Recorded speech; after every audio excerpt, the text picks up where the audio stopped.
Yo, I don't know what the f my hair's doing. What the funky? Long time no see, everybody. Did you miss me? So, as you can tell by the title, I'm going to be talking about my recent release.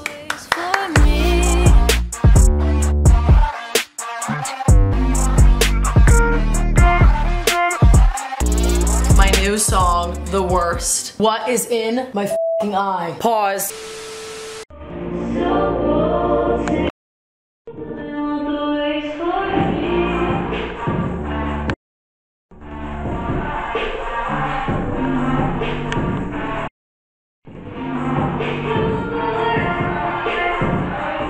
It is age restricted. So in honor of it being age restricted, I'm going to scream for the next 4 minutes. Huh? Even as my reach gets smaller and smaller throughout the years, it still is so crazy the level at which people will devote their time to figure out what the f is going on in my music and to give a about like what I do in my art and my life, whether it's good or bad. Do you guys ever eat bloody What? Why is my... Anyway. Thus far, no one's cracked the code of who the song's actually about. Something I can palate is my detractors, in this case specifically, thinking that the song is about themselves. Cause I guess like on a basic note, that's what the song is about. Someone wanting the worst for me, but it's not about that explicitly. It's about a certain somebody that I had an experience with. What scares me, there are people going around acting as if I wrote the song about them. And this is not the first time this has occurred in my life. Some of which do it very disrespectfully. And others are just, I don't know.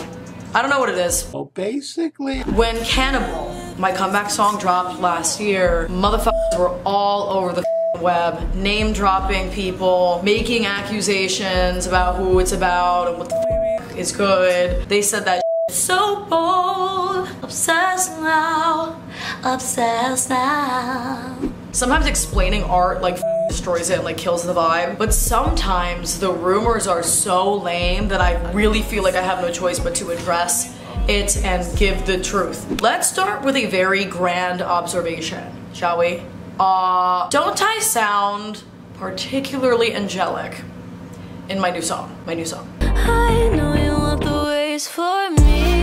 That's because this was many moons before my vocal cord injury. So much before that this song was written and recorded in 2019. Some of you are saying that the song's about you. I didn't even know you existed yet, okay? Hence me sounding so different. Here is some footage that I've actually shared before, behind the scenes of when I recorded the song. Hello. I had a very successful studio session today. I know you want the ways for me, but about me. I know you want the ways for me. So bold, take it with the chance of love. Obsessed now, obsessed now. It's about me, but about me. I know you want the ways for me. So bold. I know you want the ways for me. So bold, take it with the chance of love. Obsessed now, obsessed now. It's about me, but it's about me. I know. I recorded that song in an open room, so no booth, next to the producer, random as in New York. I don't know this guy from Adam, with the microphone in my left hand and a bottle of wine in my right, and I was like drinking it and just singing it, and I never ever like recut the vocals. It was literally like a one and done thing, random as I wrote the song on an airplane. So I entitled the song after the airplane. I believe it was Flight 266, like that was just the title. I took a meeting, story time, in New York, I'm not gonna say where, and when I was showing the, what is it, the CEO of the label, it was like, this is the kind of song you can just get signed off of, based off of just this alone. I've been in the game a long time, I've met with a lot of record labels. I don't even mean to sound like I'm the or I think I'm the but anytime I've been presented with deals, I don't take them because I don't think that they're fair. And I don't like being told what to do, quite frankly. He argued me so badly in front of everyone that I need to change the title of the song. He's like, it's stupid. He's like, it sounds bad and stupid. And I was like, nah, I'm not gonna change it. Born and raised New Yorker, arguing back and forth about the title of a song that I inevitably ended up changing anyway. Safe to say he was right. I ended up changing it after I got the artwork done, because on the tube top for my album art, I have the worst written. I was like, I might as well just call it that. Now, for what you all have been waiting for, because I don't shut the f up, the song The Worst is about Ava. Duh. So stop making it about your self if it's not about you, you stupid fucks. It's not about you. Not everything is about you. Actually, nothing in my life is about you besides this one sentence. This is all you're getting.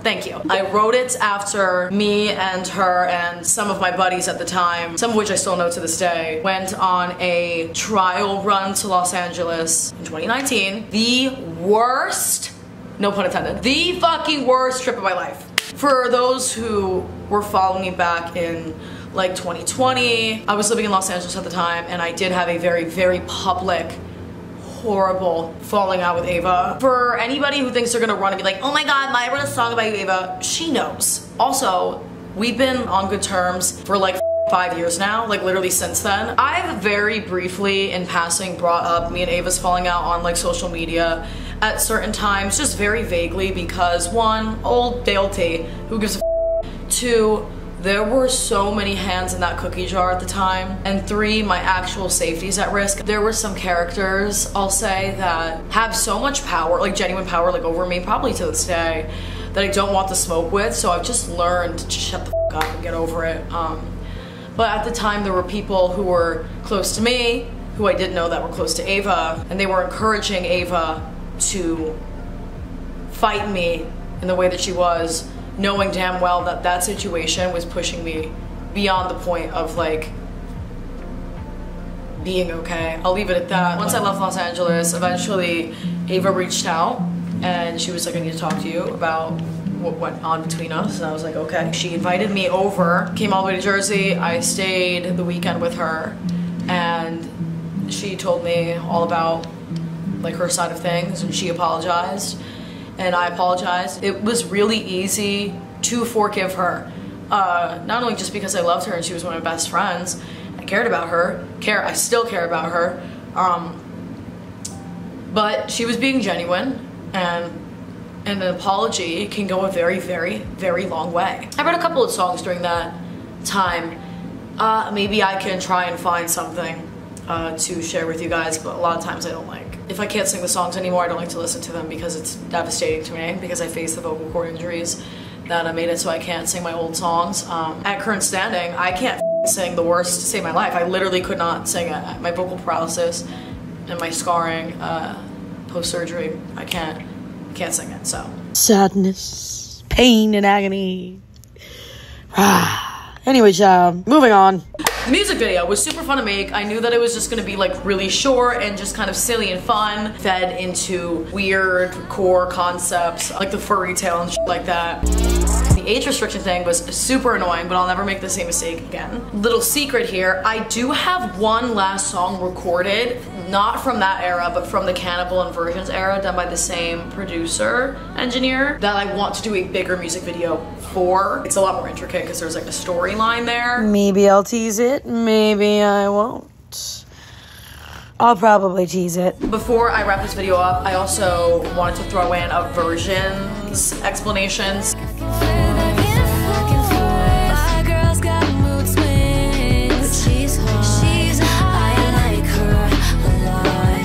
Because I never did one.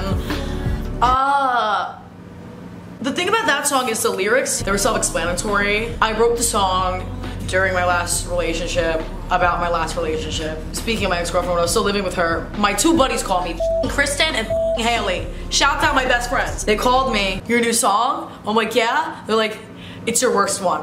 They literally were like, the lyrics suck. And that's funny because it's actually one of my most favorite songs to listen to of my own. And definitely my favorite music video I have out right now. There was a dilemma with the music video that might pique y'all's interest. So I will share for the sake of sharing things to my YouTube channel. I have to be so vague because I don't want to smoke with people. Don't f***ing hypothesize about who I'm talking about because that will piss me off and get me in trouble. Don't do that. For versions, I was supposed to have a lot more people on deck. This girl in my life that I was close with was supposed to bring herself and a bunch of her friends to help me with my music video. It just so happened to be that she canceled on me like a day and a half before the video. so I couldn't even contact any of like my friends to get off of work. But yeah, I ended up not even being able to reconcile with the girl who canceled on me because I had to focus on the video itself and working and hitting the deadlines and shit, because I edit the videos myself and what have you. It's alright, you know, things work out the way they do, and that's that.